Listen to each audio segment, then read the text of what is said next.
Professionalism, where we will be talking through key employer expectations for their staff. Much of this content comes from surveys of hiring managers and business executives, but some of this information is from feedback that we've received from employers.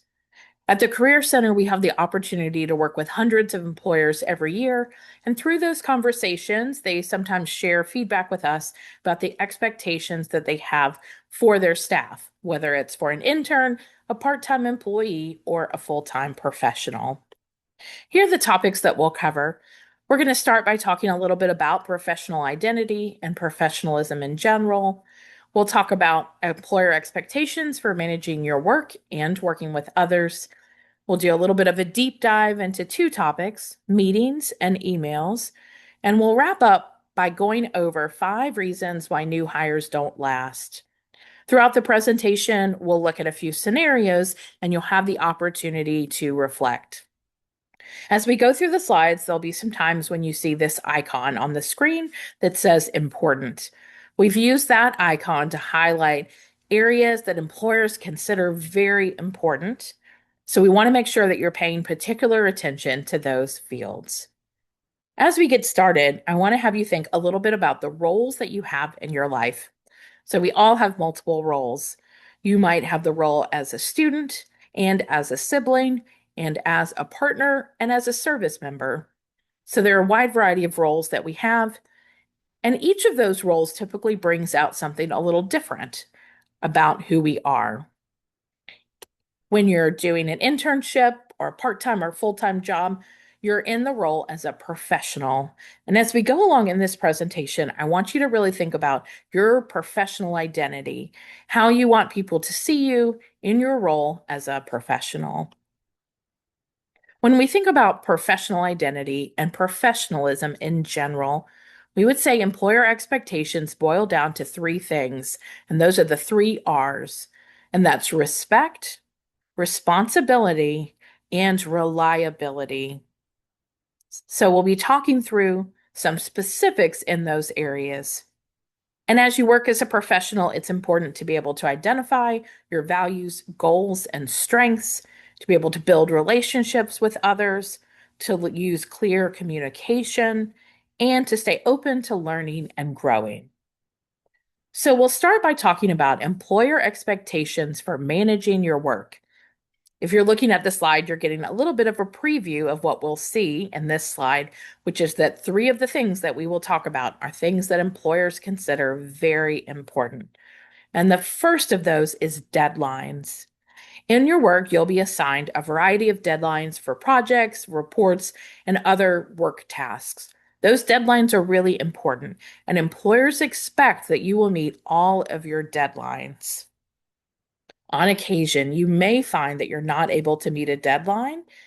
And when that's the case, it's important that you communicate with your supervisor or your team well in advance to let them know about a delay in the project.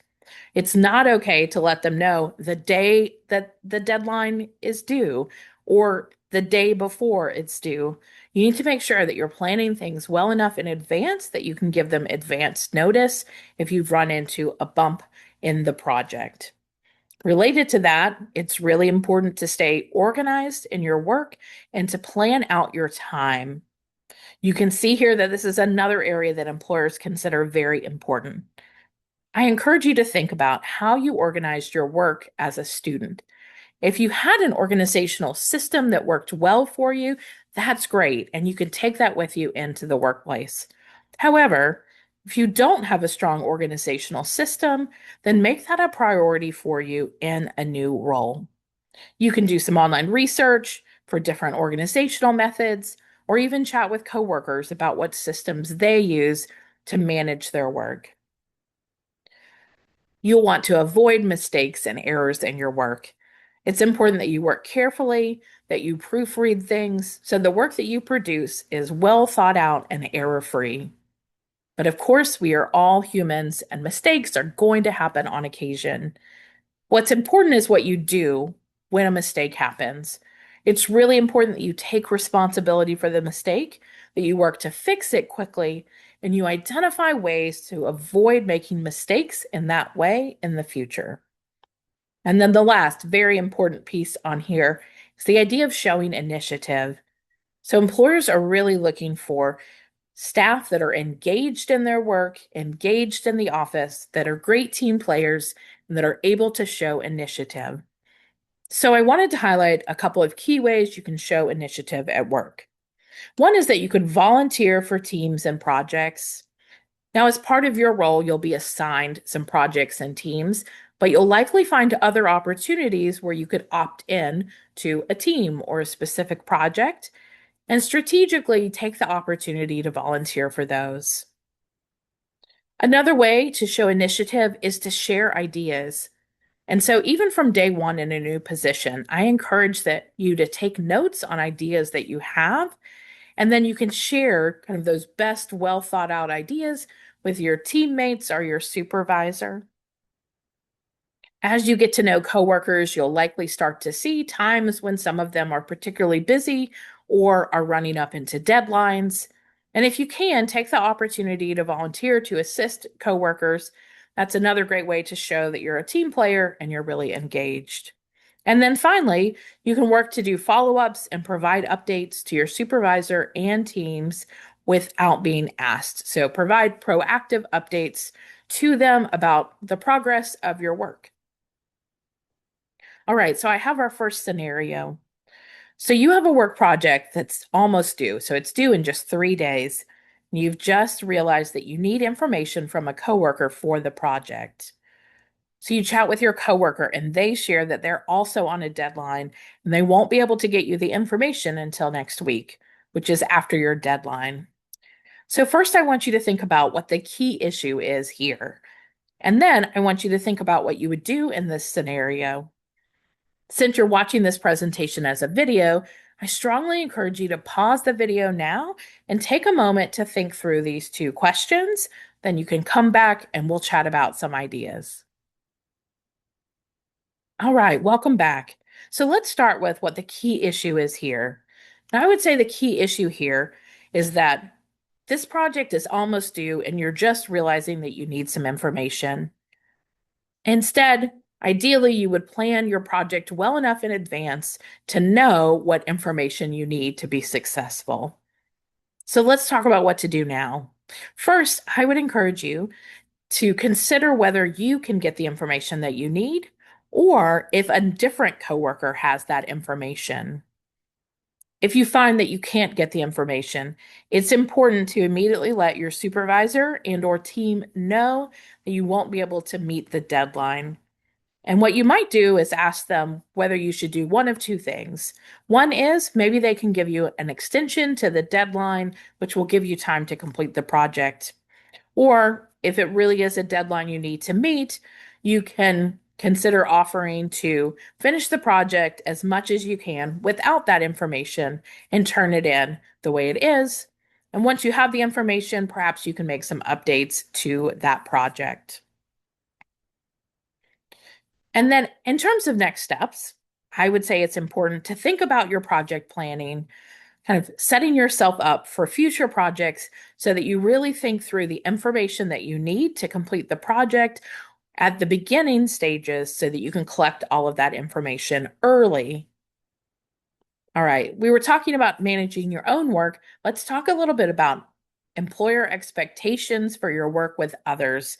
And you can see on this slide that we've got quite a few things that are considered very important by employers. So let's talk through their expectations. Employers expect that you'll use professional and respectful language. And it's important to do that not only when you're talking directly to someone, but also when you're having kind of casual conversations.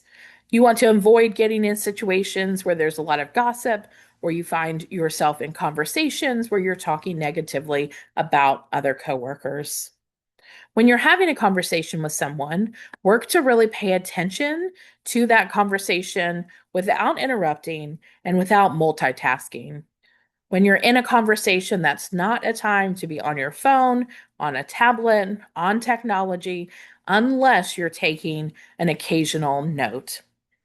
And I would say that if you're in a conversation with someone and you need to pull out your phone or tablet to take a note, I would recommend articulating that. So saying something like, "Oh, thanks for reminding me about that deadline. Let me make a note on that." So that the person you're talking to doesn't think that you're multitasking or getting distracted. When you're working with others, it's likely that some things are not going to go ideally. And when that happens, I encourage you to focus on finding solutions rather than assigning blame. When things go wrong and you talk about it, talk about the tasks more than you talk about the people themselves. Most organizations have a hierarchy or a chain of command. In some organizations, that hierarchy is not very important or not very structured. And other organizations, that hierarchy might be really important. So it's important that when you're in a new organization, that you find out about the chain of command, the organizational structure, and how important that is to the company. And you'll want to make sure to use that chain of command when it comes to reporting issues or seeking guidance. Familiarize yourself with work-approved communication tools. Most companies have tools set up to help with communication. That might be something like Slack, Teams, Google Chat, etc. When you're in a new role, that's great to ask coworkers and your supervisor about what kind of communication tools they recommend that you use. And then once you're using those tools, pay attention to how your coworkers use those. Do people chat a lot on those tools? Are they pretty casual or more formal, right? Do all of the topics stick with work topics, or are there occasionally kind of some out of work kind of conversations? And then be coachable. It can be really hard for anyone to accept feedback, but that is a key thing that employers are looking for.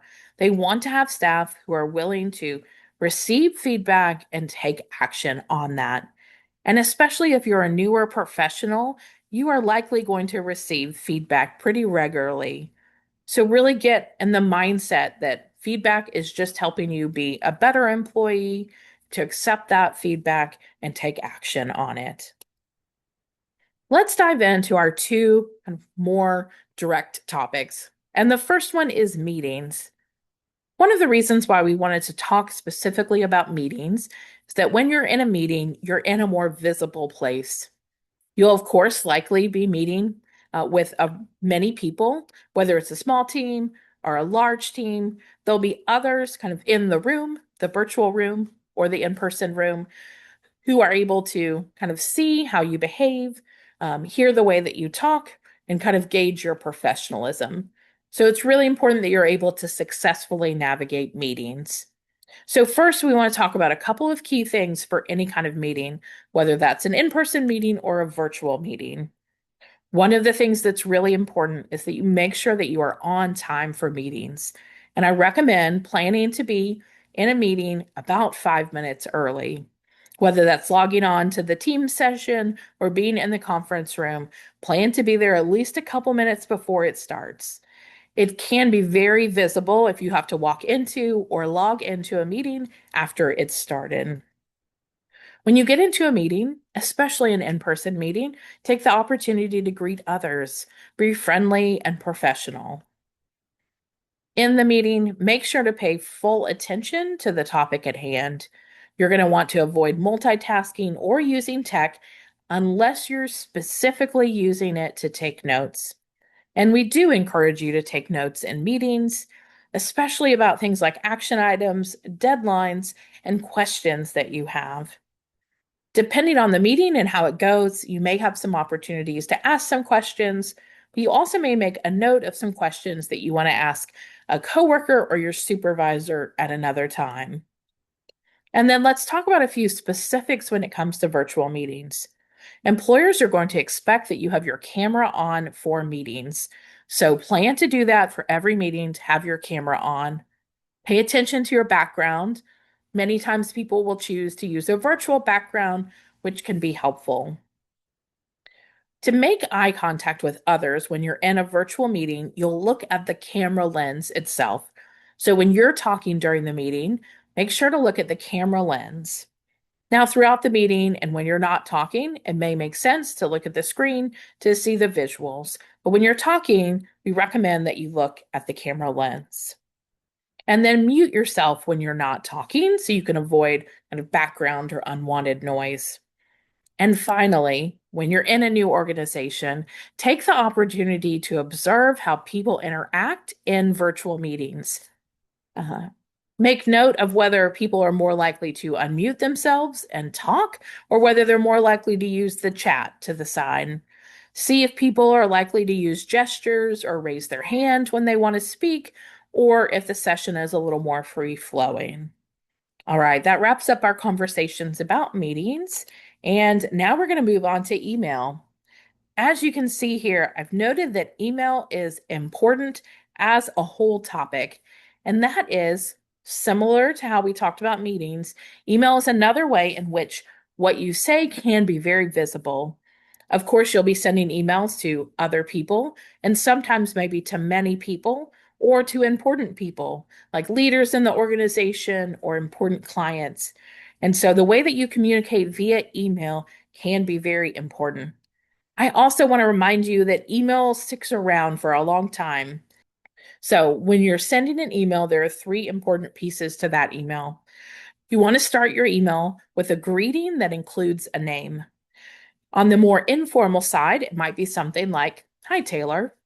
And on the more formal side, it might be something like, "Dear Mr. Smith." Now, you'll want to, when you're in a new organization, kind of check out how people use emails and whether their greetings are more formal or informal. And that will give you a sense of how to do your own greetings. When in doubt, I recommend using a more formal greeting. After you send an initial email that has a formal greeting, you may very well find that the person says to call them by their first name, and then you can do that from then on. In the email, you'll need to use full sentences with proper grammar, spelling, and punctuation. And make sure your email has an informative subject line that reflects the purpose of your message. And I want us to look at a few examples. So here are a few examples of not professional subject lines. A subject line just with the term help is not helpful. I don't know what you need help with. I don't know how quickly you need help. And I don't know how big the thing you need help with is. Other subject lines that don't work well are ones that might have like a question mark or the letter U instead of YOU. So, not great subject lines. Let's look at a few subject lines that are more professional and helpful. So instead of just saying help, your subject line might be seeking feedback on today's presentation. Um, some of these subject lines include details like a person's name or the name of a specific project. So the person who's receiving the email knows what the email is about. So use a professional and helpful subject line in your emails. Let's talk about a few other tips for emails. Generally, aim to be brief in your emails. Get to the point early and keep your message clear and relevant. When you're sending an email, I recommend that in the first sentence or two, you convey your main question or your main message. And then if you need to, you can follow that up with additional details. Think about your audience when you're sending your email. You'll likely want to phrase an email differently if it's going to a client versus a coworker. Always proofread your emails. In addition to checking for spelling, and grammar, you want to make sure that you've attached any attachments that you said that you would. Emails are best used for topics that are considered neutral to positive, right? If you need to convey something and it's maybe a slightly more negative tone, if you need to convey something that might be a little more sensitive, that might be considered a criticism, then I encourage you to think again about whether email is the right way to go. Oftentimes, for topics like that, it can be the best idea to talk about that in a meeting, on a phone call, or in person. All right, so I've got our next scenario, and that is that your supervisor sends you an email where they share that your most recent report was lacking details and should have been better written. I want you to draft an email response to your supervisor. So yes, I want you to pause the video and take a minute to draft out what you would email your supervisor about in response to this message. All right, welcome back. So let's talk about what that message should be like to your supervisor. First of all, we know that it's important to be coachable and to accept feedback. So I encourage you to thank your supervisor for the feedback and express a desire to improve. Some of the things that you might have for next steps might be maybe you might ask them about to get an example report that you can review so you know what you should put in yours. Or maybe you might ask to discuss that topic more in your next meeting with them so you can really understand the expectations. Now, in particular, since your supervisor has highlighted that your report wasn't written the best, I definitely recommend that you proofread the email that you're going to send them. And then next steps in this situation, you'll want to work to identify ways to improve in this. And that could be reviewing an example report. Maybe you can find a coworker who's willing to review one of your reports before you turn it in. And then, since your supervisor has reflected that your writing could have been better, think through what would help you be a better writer, and maybe it's a resource like Grammarly. All right, good job on that scenario. So, as we wrap up, I want to highlight from surveys 5 reasons why new hires don't last. And so, this is of surveys of hiring managers. These are the key reasons why they would say that new staff that they hire don't stick around for very long. Maybe new staff that they hire need to be let go. So we'll go through these one by one. So the first one is lack of motivation, lack of initiative. And in the survey, this was actually responsible for 50% of terminations of newer employees. This is something that's really, really important that you do. We talked through some ideas of how you can show initiative, so absolutely keep those in mind as you're in a new work environment. Number 2 is just a lack of professionalism and disorganization. Now, of course, this entire presentation is focused on professionalism, but I do want to highlight that they did comment on that some of their staff are disorganized, that they're not able to plan and achieve their work well. So having a strong organizational system and sticking to using it is really important. Number 3 is workplace etiquette and communication failures. In this presentation, we highlighted a few topics related to communication. We certainly spent some time on email and also some time talking about how you'll work with others.